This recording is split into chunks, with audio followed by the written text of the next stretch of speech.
On peut pas avoir une chèvre et s'attendre à avoir du lait toute l'année.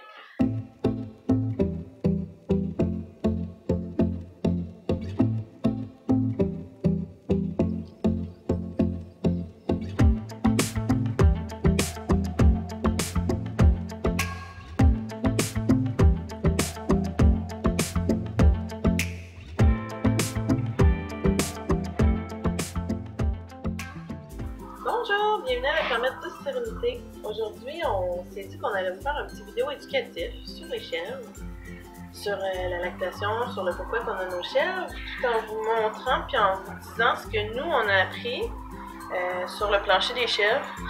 Pas sur le plancher des vaches, on n'a pas de vaches. Puis pourquoi que nous, on a pris les chèvres et tout. En fait, les chèvres, c'est le premier animal, je pense, qu'on est allé chercher. Si c'est pas des poulets, mais en tout cas dans la catégorie animal à quatre pattes.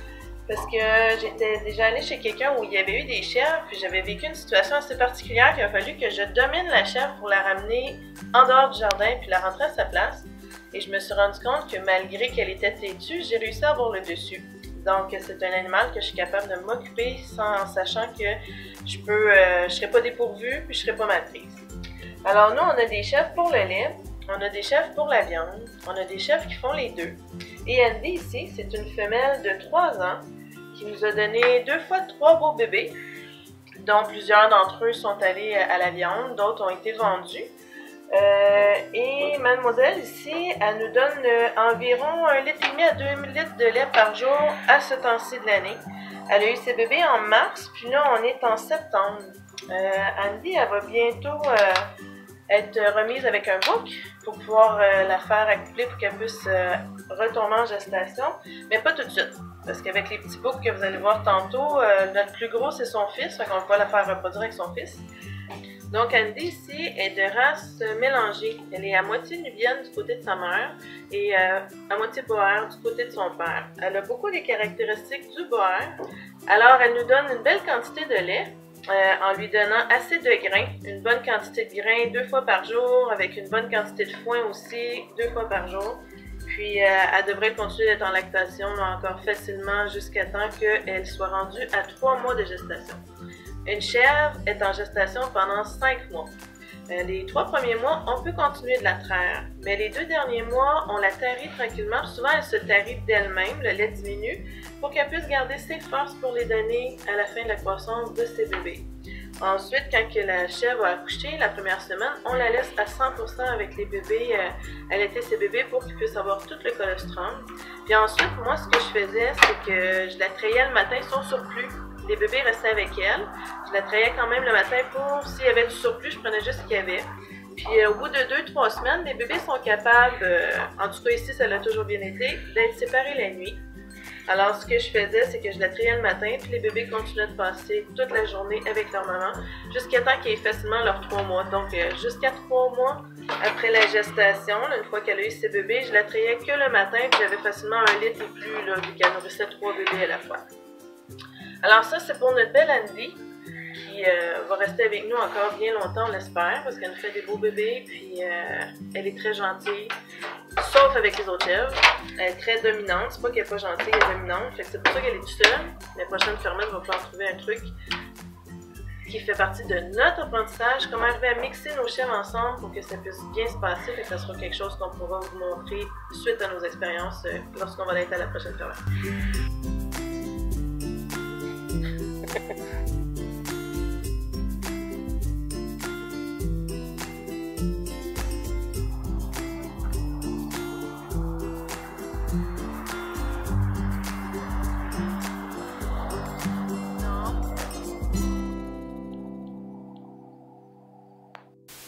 Alors dans l'enclos ici, on a 2 belles chèvres qui sont nubiennes, de race 100% nubienne. Je ne sais pas si dans leur ancêtre il y a autre chose, mais ils ont vraiment les caractéristiques de la chèvre nubienne. Une des façons de la connaître souvent, c'est que ce sont des grosses chèvres assez hautes et ils ont un nez romain.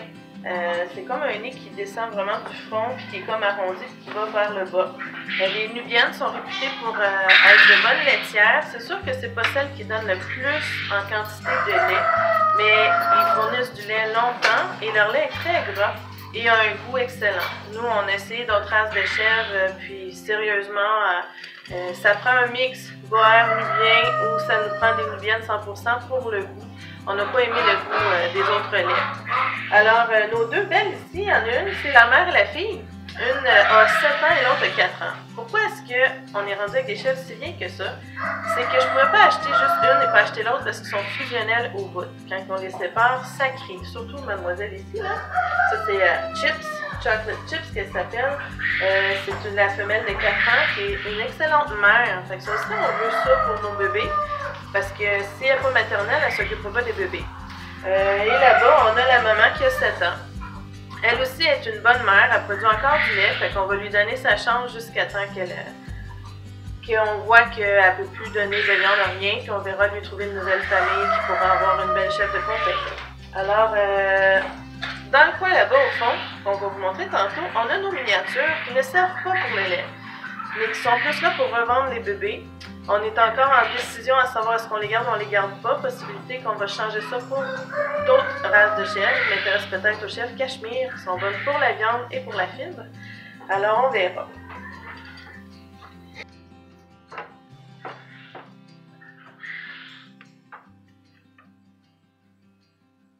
Le but de notre vidéo aujourd'hui, c'est qu'on voulait un peu vous montrer, excusez pour les coqs.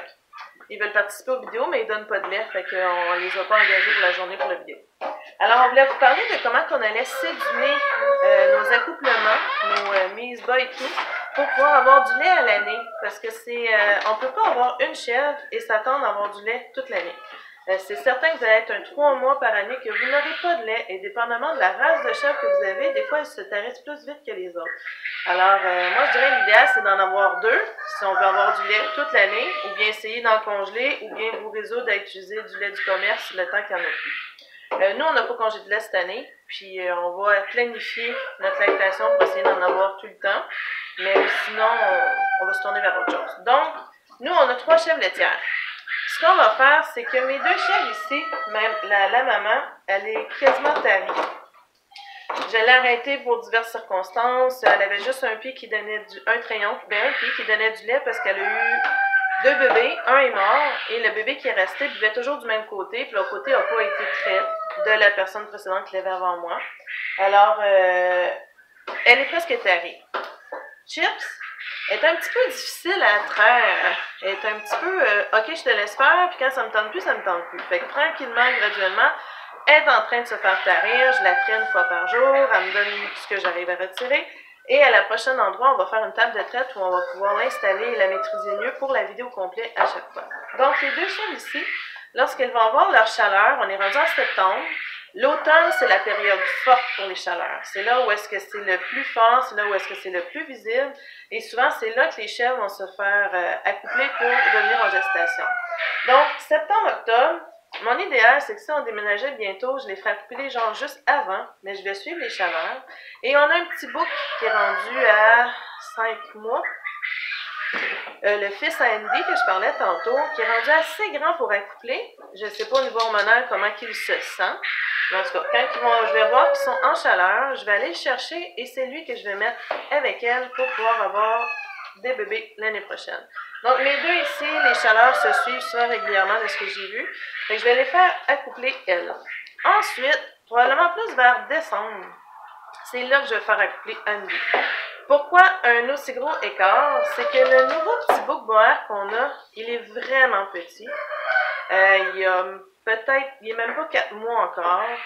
C'était un petit radin, mais il est vraiment cute. Et le papa est gros et la maman est quand même d'une belle shape. Fait que génétiquement, il peut donner des beaux bébés. Mais en décembre, il risque d'être rendu assez gros puis assez stimulé hormonalement pour accoupler Andy. Et comme Andy est celle qui nous donne le plus de lait présentement, c'est elle que je vais garder le plus longtemps possible en lactation pour nous fournir du lait. Donc, si nos belles ici tombent en gestation en septembre, on compte octobre, novembre, décembre, janvier, février, on aurait les bébés. Si ensuite, décembre, notre belle Andy tombe en gestation, on aurait octobre, décembre, janvier, février, mars, avril, mai. On aurait 4 mois d'écart, 3 mois d'écart entre les deux. Alors, ça serait parfait ensuite pour pouvoir continuer de suivre le cycle comme ça et de toujours avoir une chèvre qui va être en lactation pendant que les autres sont en gestation, puis on continue dans ce beat-là. Alors, nous, on va faire ça comme ça, on va essayer d'avoir du lait à l'année, puis on verra ce que ça donne. Quand je parle du nez romain, là, ça ressemble un peu à ça. Un nez plus arrondi, plat. Pas plat, mais arrondi, moins pointu. Alors lui, c'est le garçon Andy. C'est lui qui va aller éventuellement à la boucherie. Désolé pour les âmes sensibles, mais on a une ferme qui pour aussi nous produire de la viande. Mais il va servir aussi à reproduire nos deux grosses de l'autre côté. Parce qu'il est rendu assez gros, il est tout seul, il a toute la nourriture à lui, il mange bien, puis il grossit bien. Et j'ai pas pu le castrer à la naissance. Habituellement, je fais ça avec les bébés Andy, ma grimpeuse. Parce qu'il a une testicule qui n'a pas descendu. Fait que même si je l'avais castré, il aurait continué de rester fertile quand même. On voulait vous dire qu'on allait probablement faire un move de ne plus avoir de chèvres miniatures, mais se tourner vers les chèvres cachemire pour quelques raisons. Au début, je me disais que juste pour la fibre, ça valait pas la peine parce que ça donne pas tant de fibres que ça par année. Mais je file, je garde, je tricote, c'était quand même quelque chose qui m'intéressait. Et ce qui est pratique avec les chèvres cachemire que je vais découvrir, peut-être que je me trompe, peut-être que j'ai raison, c'est que c'est peigné. On les peigne au moment de la mue pour retirer la fibre. Fait que j'ai pas besoin de faire venir un tondeur à la maison, trouver quelqu'un qui va venir le faire, je peux le faire moi-même. Autre chose, c'est que la chèvre cachemire, encore là, on peut toujours vérifier les infos, mais de ce que j'ai su, c'est que ça l'a servi dans la création de la race de la chèvre Boer. Donc, dans la généalogie où on remonte les ancêtres et tout pour faire le mix, créer la chèvre Boer, qui est la chèvre à viande, il y a des chèvres cachemire, parce que les chèvres cachemire servent aussi pour la viande. Il semblerait qu'elles peuvent servir aussi pour le lait. Peut-être pas aussi longtemps, mais elles peuvent aussi donner du lait. Alors, ça fait 3 belles options qui fait que ça pourrait être une belle chose à faire plus tard, à la prochaine fermette, peut-être à exploiter, aller chercher des chèvres cachemire pour la fibre, pour la viande et pour le lait. Et on va les faire accoupler avec nos nubiennes, on va les faire accoupler avec les autres chèvres aussi qu'on a et voir ce que ça peut donner. Fait que ça, c'est un projet à suivre. Habituellement, une chèvre, on la laisse pas tout seul. Souvent, on voit des gens sur les forums qui veulent s'acheter une chèvre et une des réponses qui revient, c'est « Achetez pas une chèvre. Une chèvre, c'est fait pour vivre en troupeau. » Vous avez remarqué, notre petit bouc est tout seul et Andy est toute seule. Et ça fonctionne bien parce qu'ils se voient à travers la barrière, donc ils n'ont pas l'impression d'être tout seuls. Si Andy était toute seule ici, elle passerait sa journée à crier. Même chose pour notre petit bouc ici. Alors pour ceux qui veulent peut-être envisager s'acheter des chèvres, commençons moi avec 2. Et souvent, par contre, ce qui peut se passer quand on n'a que 2 chèvres, c'est qu'une va dominer l'autre. Vous allez en avoir une qui est souffre-douleur et l'autre qui est dominante. Fait que dans ce temps-là, vous pouvez vous arranger pour avoir 2 mangeoires. Quand que vous les nourrissez au grain, vous les attachez séparés pour être sûr que chacune puisse avoir assez à manger. Et pour le restant de la journée, vous les laissez dealer avec ça. Ça fait partie du cycle animal, puis on ne peut pas rien faire. Plus on en a, plus il y a vraiment des animaux de la même grosseur et en quantité, il y a encore de la dominance, sauf que c'est pas toujours la même qui est la souffre-douleur, fait que c'est plus facile à vivre. Fait qu'on va voir, nous, pour la prochaine fermette, qu'est-ce qu'on va faire. À 3, mademoiselle empêchait les 2 autres de manger parce qu'elle a des cornes et les autres n'ont pas de cornes. Et ça fait une différence aussi au niveau de la dominance. Mais elle n'aura pas le choix, puis on va essayer de faire ce qu'il faut pour qu'ils puissent bien s'adapter. Mademoiselle, oui.